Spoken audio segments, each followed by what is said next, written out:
Please note, this episode was recorded prior to the Screen Actors Guild strike.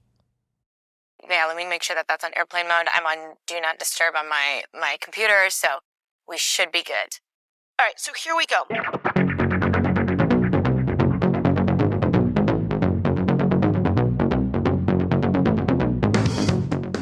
What's up, everyone? This is Evelien, and you're listening to Reppin. This is the podcast where you will meet notable people from all different industries and backgrounds, and they're going to share their real truths and hard-earned lessons with you. Today, I'm sitting down with a fantastic South Asian Canadian actress. She first appeared on the groundbreaking CBC hit called Little Mosque on the Prairie. The show was set in the fictional Saskatchewan town of Mercy, and it chronicled what was happening between the predominantly white population and their neighboring Muslim community members. Her other credits included recurring roles on Fox's revival of The X-Files, the CW's Supernatural, The Flash, Riverdale, and most notably, she was Rani Singh in Season 2 of Netflix's Sweet Tooth. She's also going to be in the CBC Gems series called Zarka for Season 2. In my conversation today, we talk about how some of her role on Sweet Tooth paralleled what's happened in real life. And she talks about what she's learned from her character. She also reveals how she's making big changes in the world by making her world smaller. And she's going to explain that and more. So join me as we dive into a conversation filled with themes of transformation, microactivism, and unwavering hope. Sit back because I've got Aliza Vellani. Aliza, thank you so much for being here. How are things in Canada and how are you? Oh, Canada is lovely. We've had some lovely weather, so I'm keeping my fingers crossed that it stays. But everything is good. I'm in this really beautiful space of peace, of calm, which is rare for me. I think I'm a doer constantly. I can't stop. So to force myself to find a sense of balance is a really rare thing, and I'm trying to enjoy it as much as I can. I understand that completely. First of all, congratulations on the success of Sweet Tooth. Oh, thank you. You're probably one of the rare people that have been able to find calmness and peace in the last few years, being that the world is like on fire. Yes. But Sweet Tooth is one of those great shows that has all of these fantastical elements, family show, diversity. Yeah. So tell me a little bit about what it's like for you to be on a show that embodies all of these things, and it's a great story. Yeah. And also a little bit about your character, Rani. Oh, Sweet Tooth in itself is just such a huge concept, and it was so amazing for it to parallel such a huge change in our lives. I feel like the parallel is uncanny when I think back on Weird. it. Sorry, very weird. We started that show in 2019 about a pandemic, and then we actually experienced one 6 months later, and I'm seeing all the same things. I mean, there were scenes that we shot for the pilot that had to be taken out because they were no longer necessary. We already had lived all of these things, like items flying off the shelves, the sense of panic, the conversation of a married couple talking about whether it's safe to go outside. People have had those conversations. We didn't need to explain it to the audience anymore. So when I look at the pilot, I'm going, there is so much that we filmed that was no longer there. And Right. So it's very interesting to look at this show and see so many of the parallels. But on top of that, it was at a time where all of us, the cast and the crew, so many of us left our families and all came together from around the world into the beautiful country of New Zealand. And we were all strangers to one another and had to really Right. find our footing. And we were there for a full 6 months. We couldn't leave. So you really had to build your life there and find a sense of calm and find a sense of peace.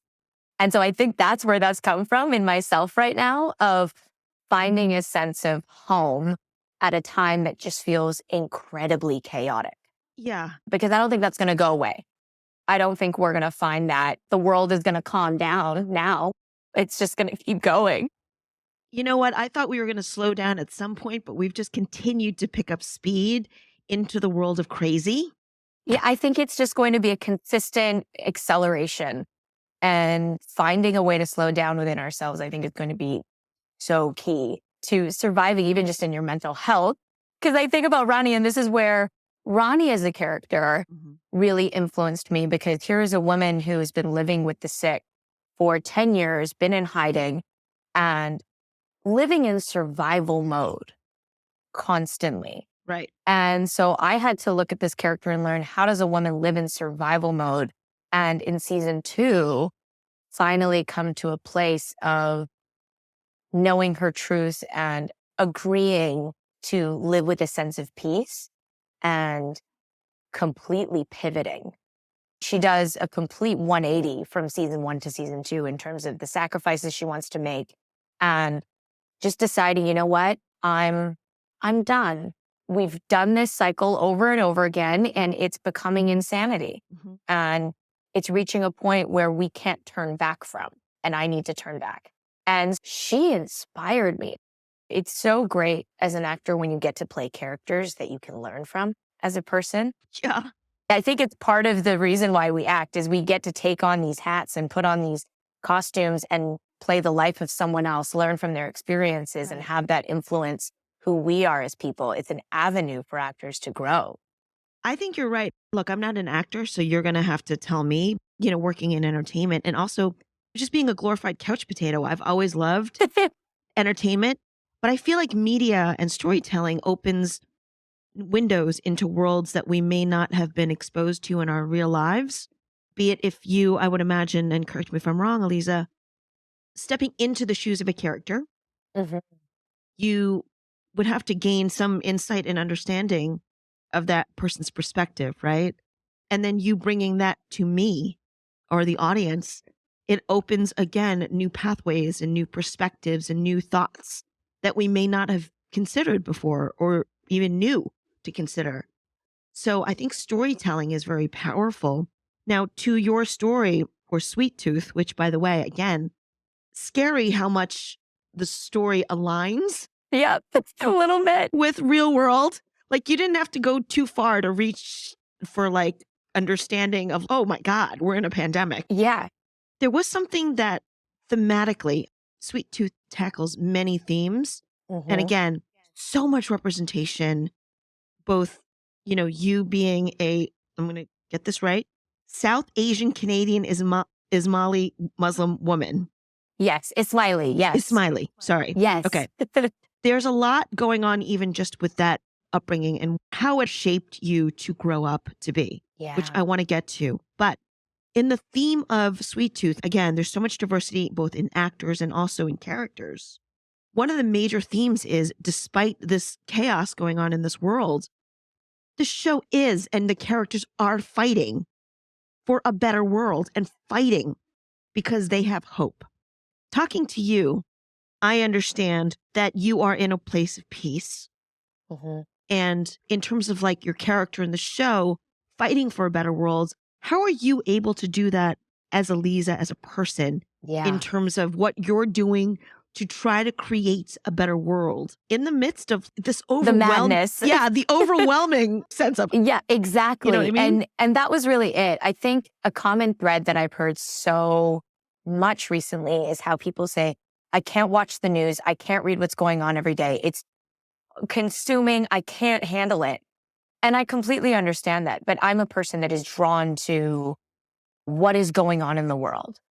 But at the same time, I do understand that anxiety it can provide. So for me, it's about making my world smaller. Elaborate. Yeah, that's been the big change, is realizing that we live in a world right now in the age of the internet where we realize how big the world is. And that is daunting and overwhelming from a humanity perspective. But if I'm looking at what is in my immediate peripheral, what is in my community, in my neighborhood, what is in my city, what is in even just my own country, in Canada, compared to the United States, we're a tenth of the size, and see what in there can I keep in touch with? Who can I impact in my circle, in my neighborhood? What changes can I make now and what changes can I make in the future? But that affect maybe a small group of people, but for those individuals, make a huge change. Oh, that's awesome. And that makes it so much easier because that's something that's attainable and where I get hope from. And I think Sweet Tooth also provided it, is that if every person just looks at their little circle and go, how can I make an impact here and see that impact? That is how we can all collectively achieve change on a global scale. Instead of us trying to impact something that's halfway across the planet and feeling so far away from it and so helpless. Right. Because of course, we're human beings. We're going to see suffering. We're going to see pain. We're going to see fear and hatred and go, that's not okay. I need to do something about that. Right. And if you're seeing that everywhere, it's going to feel so defeating. It's going to feel like you're making like the tiniest little dent. And then you're going to lead to, I can't do anything about it. So I might as well just give up now, Yeah, I think that's the Herculean problem that we're all facing, or at least I'll speak for myself. I am totally one of those people that I can't handle the news anymore. Yeah. There's too many fires to put out. Quite literally in some cases. Yeah. Yeah, unfortunately. I mean, in Canada right now, I would say, yes, there are too many fires. Yeah. There are way too many fires. Yeah, both literally and metaphorically speaking. Yes. But going to your point, the way you just broke that down, which was so beautiful, it makes everything more palatable. Can you tell me how and when did you connect these dots that allowed you to say, oh, this is what I'm going to do to not feel overwhelmed by this tsunami of, and I don't have an elegant way of saying this, but this tsunami of shit that's like happening everywhere. Yeah. There's a moment that comes to mind, and it's actually how I was able to connect with this organization, Voices of Muslim Women. And it was because the founder of that organization had just reached out to me, had just sent me an email and said, hey, I'm a founder of this organization called Voices of Muslim Women, and it's based in Vancouver, and I want to meet you. And just said, let's meet for coffee. And was so forward, but I absolutely loved it. And she was like, I want to connect people in my community, and I want to bring you to them. We met for coffee, and she talked to me about all these ideas that she had that I could help with, that I could reach out to women in the community, Muslim women, non-Muslim women, but also representing being an artist as a Muslim woman.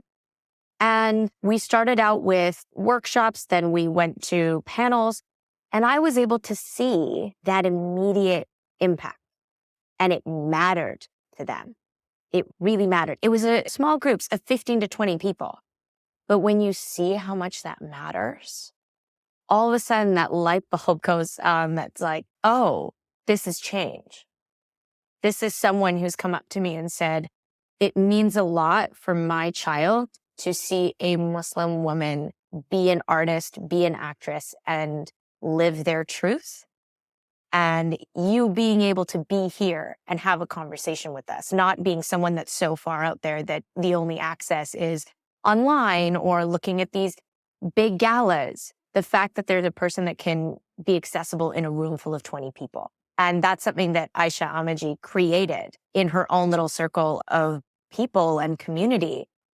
So I've been connected with that organization ever since because I know that is immediate change, that is immediate access, that is immediate connection that I can go to.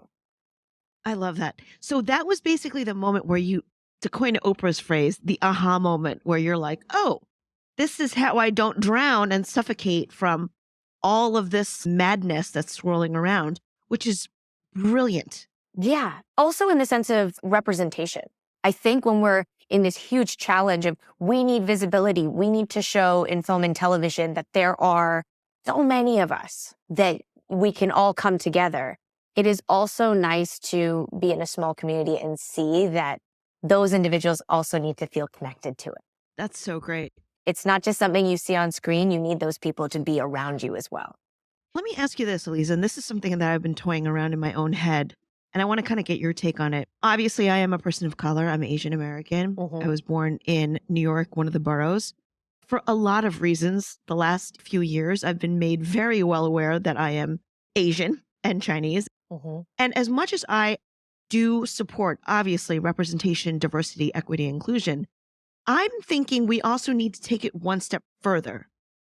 I'm thinking, and tell me if you agree, that instead of pointing out and saying, hey, we need more representation, and yes, we do need that. Let me make that clear. We do need that. I think we need to stop making a point of it and just normalizing it. Fully agree. Fully agree. We are more than our marginalized experience. Right now, we are seeing so many amazing projects and stories about, let's say even for our experience, because we're both on that Asian group, we're seeing so many amazing stories about that. Yes. But I would say that we're hitting the same point of this is exploring our marginalized experience and expressing that journey to the public. But something that I actually really appreciated about Sweet Tooth and playing a character like Rani Singh is their marginalized experience was not the plot point. Yeah. They were two individuals. They were a married couple going through a really terrifying experience of wanting to survive and stay alive. And yes, there were elements of their faith, of their culture that were in the background. They simply were there to provide context of their decision-making without having to explain it in the dialogue. Yes. It was just there. Yeah, that's what I'm saying. And it was so beautiful. That's something that I think stands as an example for me to share to others, that it is possible to have people of color in leading storylines and their marginalized experience not be the plot point. Thank God. Okay. I just thought I was going to get a lot of blowback in terms of saying, like, we got to stop talking about diversity, equity, inclusion. No, I agree with you. Yeah, that's important, but let's stop making it the focal point of it. Because Aliza, you are so much more than this actress on a hit show on Netflix, which, by the way, is like awesome. But it's so surreal to process that as well. It's just so cool. It's a lot of fun. I'm very grateful for it, but it's weird to hear out loud. Yeah, let me just say this again. You're on a huge fucking show on Netflix, which is a huge show. Thank you. To your point, I think you are so much more than Canadian. You are so much more than Asian. You are so much more than an actress. You are so much more than a community member. You are Aliza, which is made up of a million of these things, and they can all coexist at once. Absolutely. I want to go back to your point, which, by the way, I have to say, thank you for agreeing with me. I'm relieved. You learned that you're going to take things in smaller bites. Yes. Right? Make the changes in a smaller circle. When you learn that, how have you been able to replicate that in your daily life now? Like activism on a micro scale. And why is that important to you? Because I know production girl, it's a lot. It's a lot. It's a lot to take on. I always have to decide at that point, which battle am I going to choose? That is really it, because I am one of those people that I'm like, okay, this needs to change and this needs to change. And I'm very solution-based. So I will have a list of solutions that I don't know which one to tackle first. So for me, it was about choosing one battle at a time. And that's really hard. Okay. An example is even going to the actors union and saying, look, I've had these experiences as an actor, and many actors were sharing around 2020, really the challenges that we had, the gaslighting, the gatekeeping, the lack of transparency. And something that I wanted to tackle was, okay, where are the problems and how can we solve them within our own community, within ourselves? There's so many times where, especially right now, we are having to fight for visibility, sustainability against another entity. Yes. Whether that's producers, whether that's networks. I know that what I can accomplish is within our own community, within our own union. What changes can we make within ourselves? And a huge part of that was actually in education. And I realized that there were a lot of us as actors that we learn the industry standard from the school system, from other actors that decide to become teachers and maybe don't have the appropriate training. We'll have a lot of members that decide to have panels and to have workshops and decide to tell students what the industry standard is without the union being involved in the conversation of what is a safe space. Break that down a little bit more, because for people who are not necessarily in the business, Yeah. Give me an example. It's actually, even within the Actors Union, especially in BC, we have a certain amount of members that come in, and a lot of them range in experience, in their education, but we all have worked in the industry professionally. But something that we're all taught to go back to is to go to a workshop, go to a panel, go to school, get scene study done, and it's important. But when you look at who's providing that education, what we noticed was a huge amount of gaps in even those teachers' experience, whether it's understanding the challenges that marginalized groups go through, whether it's understanding the scene work that is actually provided to different actors, depending on what the industry expects of them. Okay. So for me, it was about actually engaging with our community. So we actually created a questionnaire over a couple of years and said, hey, you tell us, what are the challenges you have as a teacher, as a union member? Or what are the challenges you have as a student, as a union member? And we were able to identify those gaps and go, okay, is there a way that we can actually educate our members on how we can look for safe spaces where you are knowing what is a good educational space and when is it a problem and you need to say something? Interesting. And that was a place that wasn't really looked at for a long time. A lot of the time we think acting is just going into an audition or going onto set. Yeah. But we really sometimes forget that training is where we all start and fall in love with the industry and what we're told what we can do. It's where it all starts. Was there a point where you were on the receiving end of this training and you were like, hang on for a second, this isn't adding up? Can you give me that one story or that moment that you were on the receiving end of this? Yes. And it's funny because it was the story that triggered me to going into this kind of work. Within the union, I had been at a casting workshop that was done by a school, actually. Okay. And I had decided to pick a scene that was a Muslim character. And I was very proud of it as a Muslim woman. I was saying, you know what, this is amazing. I'm showcasing a Muslim lead character and what I can play. I was ready. Okay.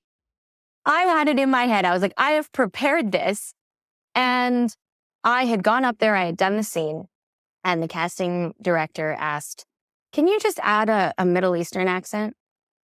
And for me as a person, and when it comes to accents, I like to be very clear that if there is an accent that I am required to do, I am going to be regional specific.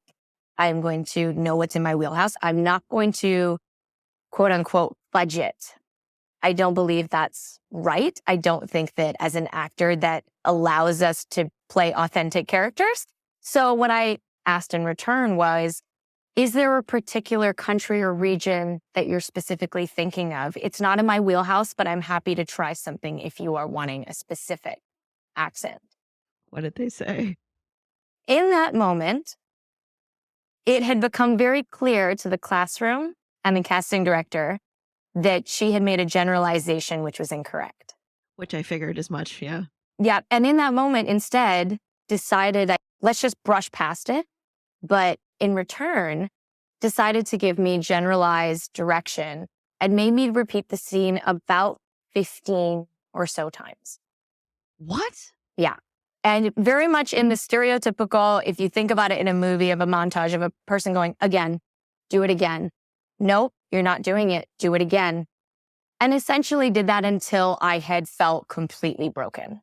Wow. And essentially the consensus in her mind, which she communicated, was I needed to work on taking direction. Wait, hold up. Yes. Wait, let me, hold on. Yeah. Let me make sure I understand.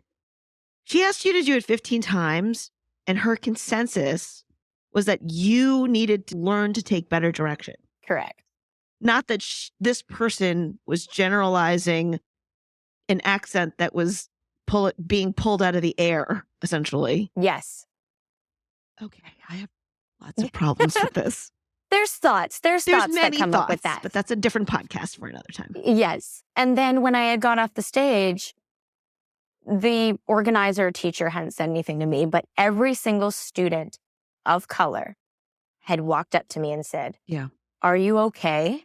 Because watching that was painful and it was so uncomfortable. And I'm so sorry you had to go through that. And I was in shock. Right. At that point, I was like, maybe I did do something wrong. Maybe I shouldn't have opened my mouth and asked her about the accent. But at the same time, I've had other casting directors come and say, hey, do you mind helping us understand more about the different regions of actors that we are seeing and what the range of accents are and the Indian accents that you are doing and are in your wheelhouse? Is there a specific region just so we're aware of it? So there is accountability in that space, and I know there is. Yeah. And so in that moment, I had realized this was a person that did not have the education to give me the note they gave me.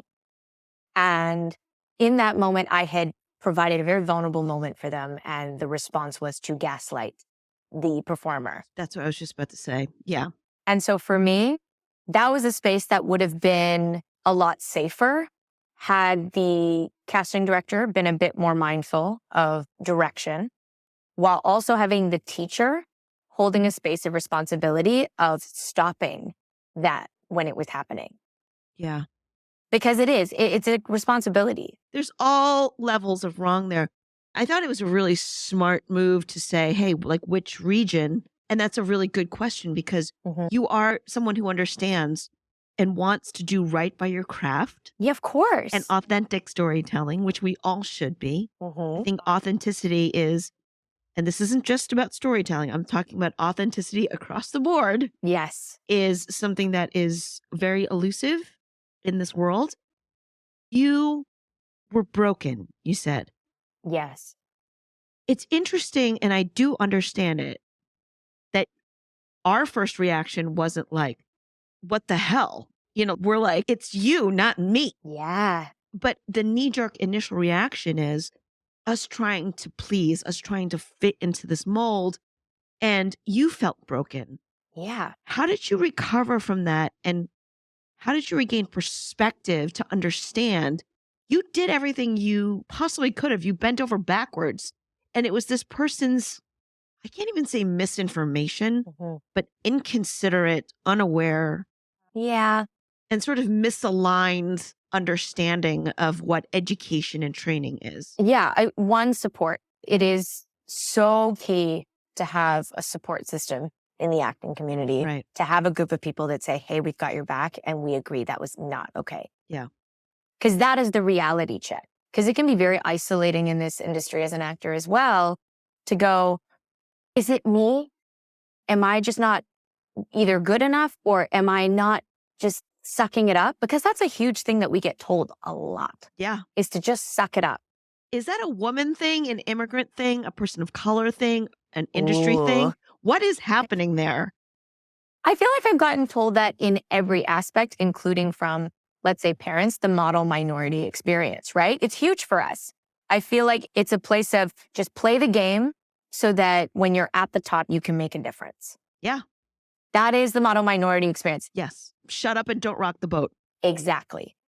And then you do have it from the industry side that is saying, if you don't do it, someone else will, and you will be left behind. Exactly. When you get those two forces coming in, both as an actor, as a woman, and as a person of color, you are sitting here going, well, I guess I have no choice but to play ball. Right. But that doesn't mean that it's okay, right? No. So when did you discover that? Like, was it that moment where you were like, yeah, you know what? It was showing. The big change for me is one day when I was asked to be a reader for some casting directors, amazing casting directors here in Vancouver.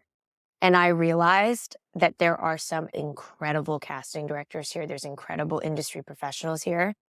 And what I may have experienced once or twice does not mean that I have to accept that as the norm. I love that. And clearly this is sort of crystallized. Yeah. Not just in language, but I think in your person. Now, tying what you just shared now with understanding that you can make change on a micro scale. Yeah, I hope it is. That's a pretty big connection. Figuring out one, okay, this is the ball that you're handing me, but I don't like this ball. And it doesn't have to be this ball. And I'm going to change this ball. Yeah. That's one giant thing that I think a lot of people don't, for many reasons, are not aware of or understand or can figure out how to do. Yeah. And then secondly, to your point, and I am going to take this with me, is not to be overwhelmed by the shitstorm that's happening and sort of try to affect change within my circle. Yes. So hopefully it's the ripple Yeah, effect. that's a great way to put it, actually, that it does have Yeah. this ripple effect, hopefully, in the future. Okay, I'm going to show my age right now, and you're probably way too young to remember.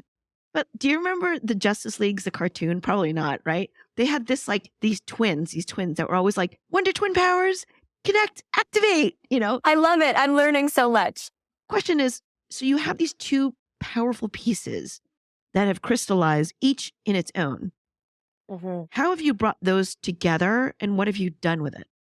You had told me this was going to be really in-depth, and I love it. Yeah, I want to learn how to do that too, because sometimes you can have the pieces, and even if those in itself are pretty big pieces to be able to understand and truly grasp. I had it at such a young age. I was exposed to it at a very young age. So how so? When I worked on Little Moth on the Prairie. Huge. Huge. And I didn't realize how huge it was at the time. It was a sitcom written by a Muslim woman of color. Mm-hmm. The goal really in the macro scale was to combat Islamophobia using comedy. And it was a Canadian show. It was showing a community in the middle of Canada on the prairie lands. And at the time, that's what I thought the world was. I was like, look at this, like my passion and my community, that's all coming together in one pretty little package. And it wasn't until after I had left that show and gone into the real world of the industry that I realized how revolutionary that was, of taking a personal experience as a marginalized individual and creating a story that allowed the greater scope of people to learn about you. But it was a Canadian show as well. So in an industry that I think where Bollywood and Hollywood in my world had such a huge influence, it was amazing to start with a Canadian show that had a Canadian audience because it impacted me as a person in my community. So growing up with that was the norm. That was the only thing that made sense. So now when I go into this big world of people saying, how are you creating this connection of what matters to you and the bigger scale of change, and how are you just collaborating and meshing that together? In my mind, it's the only option. It's the only thing that makes sense. That's awesome. Yeah. So in that sense, it's so funny to explain because I'm like, isn't that the way it's supposed to be? Isn't that the way it's always been? Aliza, I don't know if you've looked around, but we're having some conversations that we're like, well, isn't this pretty basic? Like you should just know not to eat like detergent pods. I don't know. But here we are. Oh, gosh. Yeah, it's something that should be obvious, but isn't. And I think what's really cool is now when you are seeing all these big projects, I am realizing personally when I'm talking to friends of mine who aren't from marginalized experiences that are sitting here going, but aren't you getting all this stuff? Isn't this all great? I'm like, this isn't just for us. This is for you to come into our space and learn about who we are. I love that. Don't sit there and say, just because it's an Asian story, it's only for an Asian audience. That is not the point. Yeah. When people also say, we weren't allowed at the table, so we're making our own table. Yeah. Another issue I have with it is that table can also be very exclusive. True. I agree. It has its own way of saying, this is for all the people that weren't included for so long. And part of me is thinking, shouldn't those two tables be mashed together so that we can create a space that is collaborative and we can learn about each other? Yeah. And we can make multicultural, multilingual stories. Isn't that the next step? Human stories. It's what I call it. Human stories. I grew up with so many different languages around me that I'm surprised that we don't have as many multilingual television or films. To me, that just seems like a no-brainer with the way, especially North America runs, is that it's full of people with different languages and different communities, and being bilingual, multilingual, switching back and forth between languages, having one person speak one language and reply in a different language. That to me is so engaging in storytelling when you watch. Yeah. It's so cool. It's real life though, isn't it? It's real life. We're not little boxes that you can just tick and go, okay, done. Yeah, absolutely. For people who still haven't figured out how to play with those two pieces, because Yeah. for you it's so innate, what would your advice be if they said to you, Aliza, you're a very successful actress on a huge Netflix show, um, working with Team Downey, hello, Iron Man, okay? He's Yeah. done okay. And They're doing pretty good. I mean, Susan Downey as well is just such an incredible powerhouse. And to yeah, watch how she led the charge for this as well was incredible. So power to her. I mean, that's a whole nother conversation in terms of like woman boss. Yeah. For people who look to you and say, well, Aliza, I don't have the platform that you have, and those two big pieces haven't crystallized yet, Yeah. what's your advice to them in terms of how they can do what you're doing? You know, they can make these changes, how to make these changes, and how to bring those pieces together. Yeah. 'Cause sometimes it's like one giant puzzle and there's just pieces laying every which way, but they don't know how to put them together. Going with the puzzle metaphor is finding someone with their own set of pieces. You can't do it all. I think that's one thing I've learned is you need to find people with different strengths than you. Yeah. And understand how you can collaborate together. So much of the amazing work we see out there right now is because there is collaboration. And I think start on a small scale. It doesn't need to be a giant project. Luckily we're in an age where you have a little piece here that you can take and play and make mistakes and learn based on the responses. Yeah. I think as well as audience members, we do need to be a little bit more giving when it comes to people making mistakes in the storytelling world, because the goal as storytellers is to ask questions, push boundaries, try to either make change through statements or be vulnerable in places and figure out Right. what that conversation is. Be willing to have a conversation with your audience. It's not just, here is my art, accept it. Right. It doesn't need to be accepted. Conversation is something that I feel like is another art form that's being lost at this point. It's an art in itself. People are talking at each other, not with each other. Yes. Was there an instance where you met someone who was not Muslim, who learned something about you or was open to learning or had the conversation Yeah. because your storytelling or your person, where someone came up to you that was different Yeah. and said, okay, I want to have this conversation with you? Was there a moment that you had that made you realize, okay, this is what needs to be happening? I have had many of these conversations, which I'm very grateful for. I had a conversation with someone actually in regards to appropriation versus appreciation. Oh God, that's a whole nother series. It's a whole other series, but what was really lovely is I got to learn a little bit about myself in that conversation. It was a conversation around clothing and influence. And when you see a woman wearing a sari, for example, and having this sense of wearing traditional clothing from your own culture, Sure. almost like a costume. Mm-hmm. And me realizing that it can be a little challenging when you are trying to find your roots again or rediscover your heritage, where even within myself, I am struggling to feel, am I appreciating my culture? Am I adopting it back? Or am I appropriating another culture that I have not experienced and do not have anymore? I come from a world where I may be Indian by ethnicity, but my parents and grandparents are also from East Africa. So we also have African heritage. But for me as a person, is it okay for me to adopt Tanzanian or Kenyan clothing, for example, that my mother may have owned that is from her own closet that she gave to me, but now when I go out and wear it, what does it say to the world? And do I have to explain it? Is it me appreciating or am I appropriating?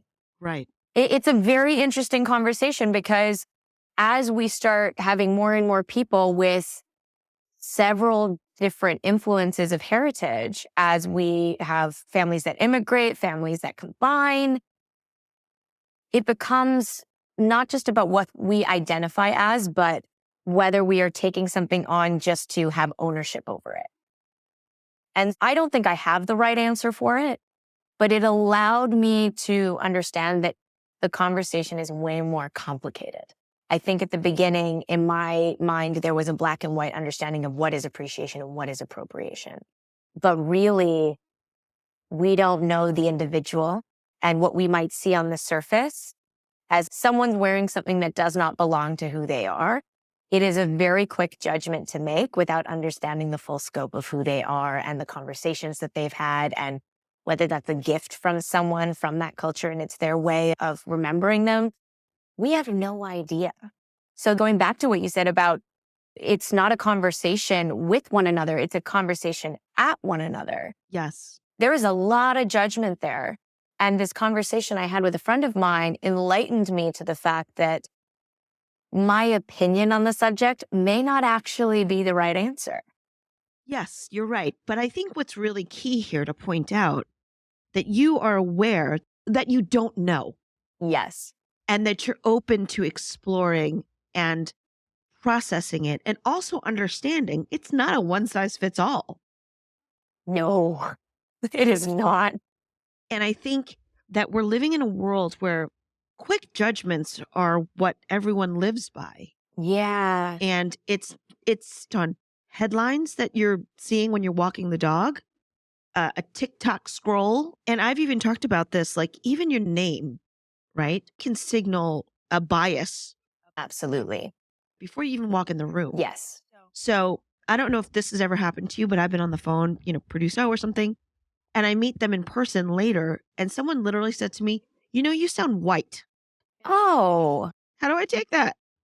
So I have to say this, we have a lot of work to do. It is great that we're having all of these conversations. I think especially in our industry of entertainment, it feels like it is a one-sided conversation of we are here to entertain you and you are there to consume. Yeah. As opposed to it being a conversation where as artists, we learn from our audiences. We learn from the people who watch and listen to these stories and then have their own feelings about it.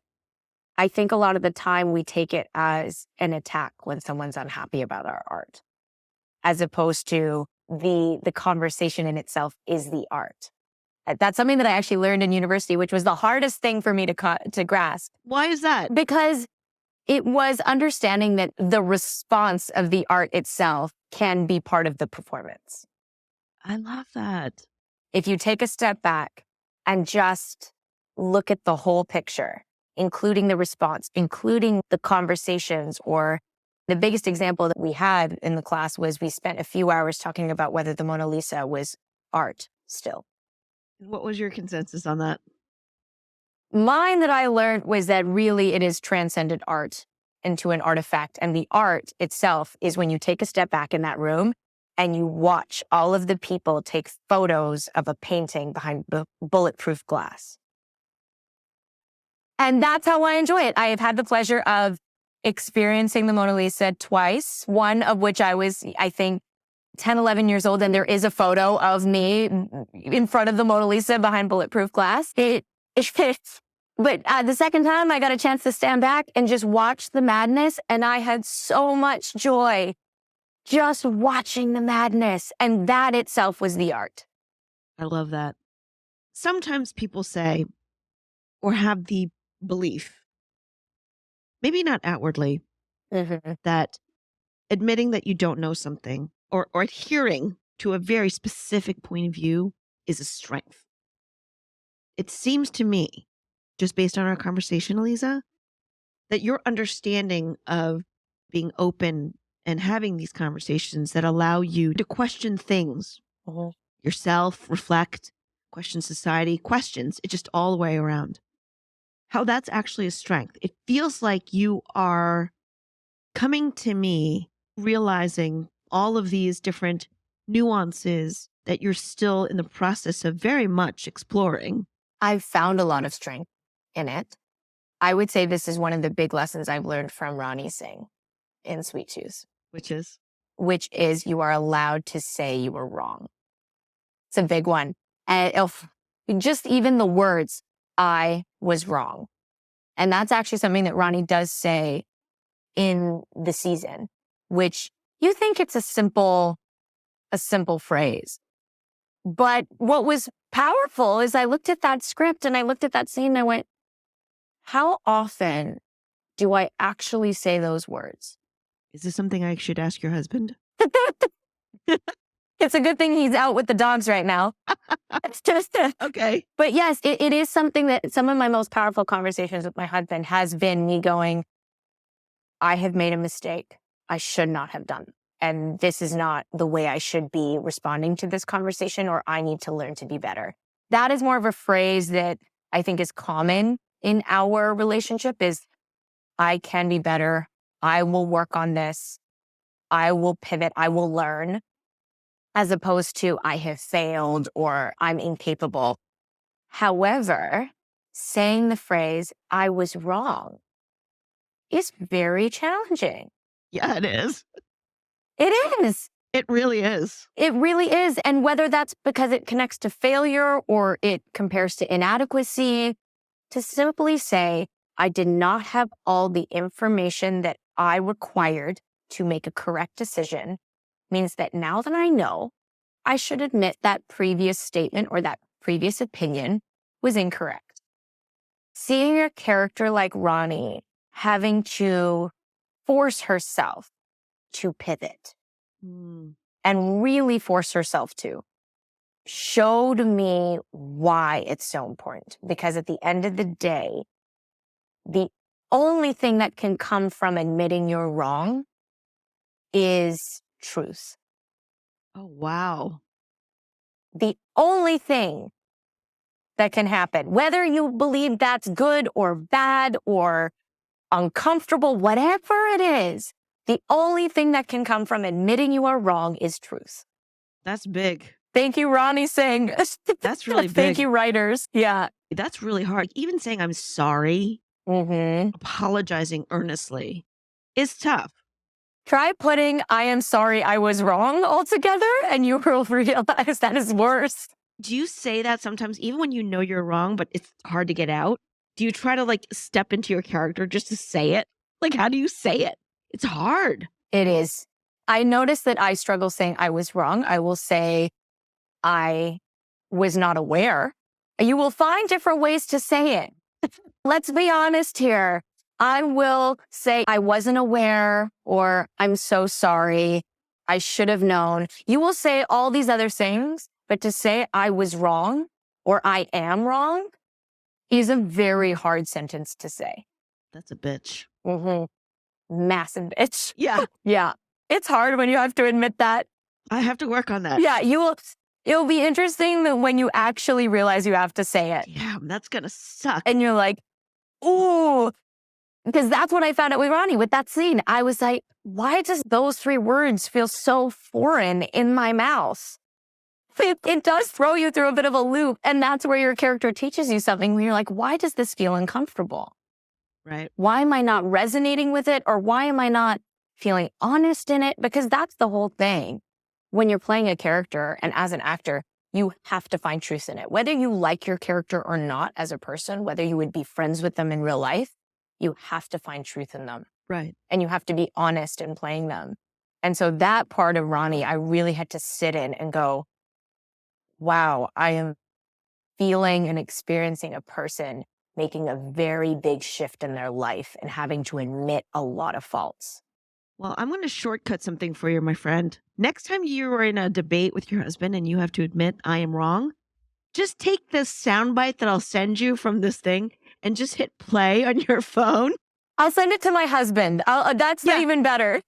And then you're done. Easy. You don't have to say it. Just hit play. Just be like, give him the side eye and hit play. You've saved me so much time. It's so great. Aliza, will you please come back and do another one in the future? Absolutely. This was so much fun. You know we sign off on this show, and it is that time. So, Aliza, will you let me know who you are and what you represent? I am Aliza Vellani, and I represent the everlasting question, is it enough? I want to extend a warm and sincere thank you to my incredible guest, Aliza Vellani. I had a great time with her and I appreciate her time and sharing her insights that she's learned. Her dedication to microactivism, to making a difference within her immediate circles. It really is such a great reminder that change begins right where we stand. So guys, as you go about your day, remember that even the smallest gestures can create meaningful impacts, and it's all within your grasp. Go check out Aliza on Sweet Tooth and on Zarka, and if you want to keep up with her career, which I encourage that you do, I will have her links in the show notes.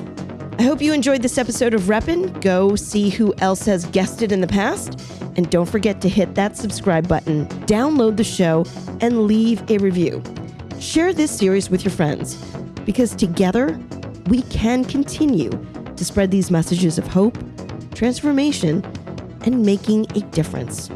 Coming up next, I've got Dr. David Feigenbaum. He's a groundbreaking physician scientist, disease hunter, speaker, and he's a national best-selling author of Chasing My Cure, a doctor's race to turn hope into action.